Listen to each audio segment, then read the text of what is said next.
Turning our eyes abroad, the president is traveling to Tokyo, where he will be the first foreign leader to meet Japan's new emperor. The trip comes during a trade war with China and following the collapse of those nuclear talks with North Korea. Mr. Trump will meet with Prime Minister Abe.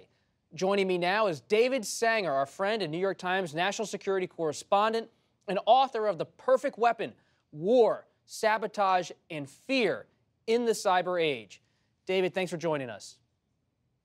Great to be back with you, Robert.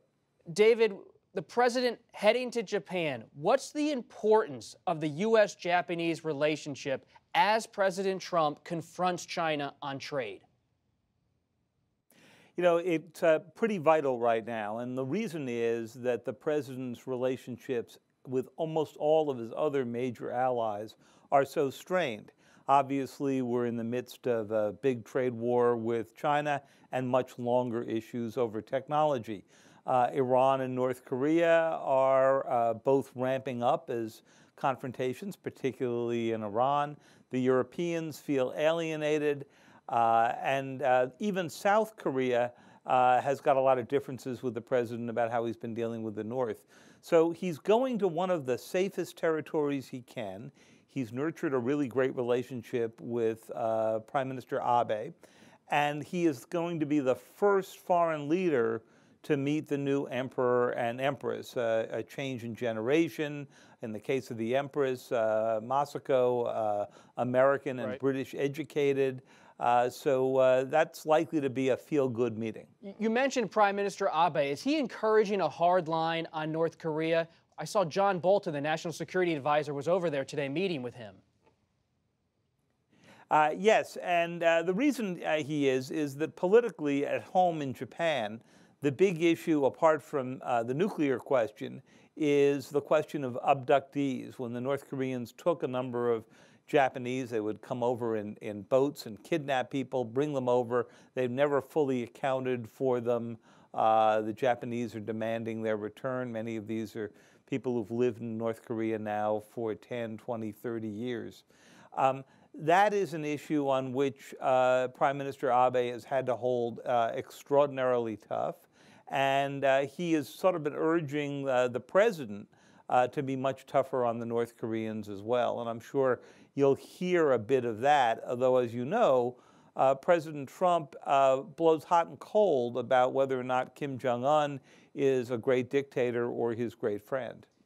The U.S. recently delayed the auto tariffs on Japan. We talk so much about trade in China. Should we expect a trade deal between the U.S. and Japan? Well, certainly the president wants one, and I think the Japanese would like to get there as well. It's not as high stakes as it was 25 years ago when I lived in Japan, and you'd see American presidents show up every 6 months with a different kind of trade deal on autos or access of Americans to the market. Obviously, China has eclipsed Japan as the second largest economy. Nonetheless, I think it's highly likely that you will see one. The question is whether you'll only see it after a deal is reached with China. But David, is a deal with China? David, is the deal with China going to be reached anytime soon? We saw this week Chinese telecommunications companies being blacklisted by President Trump. Has that rattled Beijing? It certainly has, and the action you saw was against Huawei, which is, of course, the state champion for telecommunications equipment. And what the United States has done is two things. It's banned Huawei from building the new 5th generation or 5G networks here, which are designed not only to speed up your cell phone, but also to allow machine-to-machine communication over cell. But the other thing they did was cut them off from American technology. And I think there's a very good chance that this may not only poison the well some, but force the Chinese to speed up their own plans to go produce their own chips, their own material, their own software, independent of the United States. And certainly raises the question of whether the president sort of helping push the world, as the Chinese have been, into an authoritarian internet run by China and a free internet run by the West. And what has this blacklisting meant for the Chinese economy to have Huawei being affected in this manner? It hasn't meant much yet. There's a 90-day stay on this to allow companies to sort of sort their way through. But the main thing to remember is that Huawei is the world's second largest producer of cell phones. They've eclipsed Apple. And this week they learned that they won't be able to load Google Maps and Google Search and all that on Huawei phones that are sold around the world because it would be a violation of the president's order. So Google's begun to pull back from them, as have others.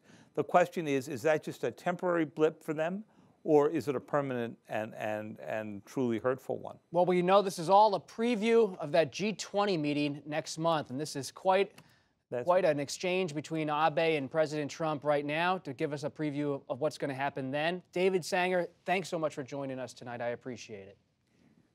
Great to be with you.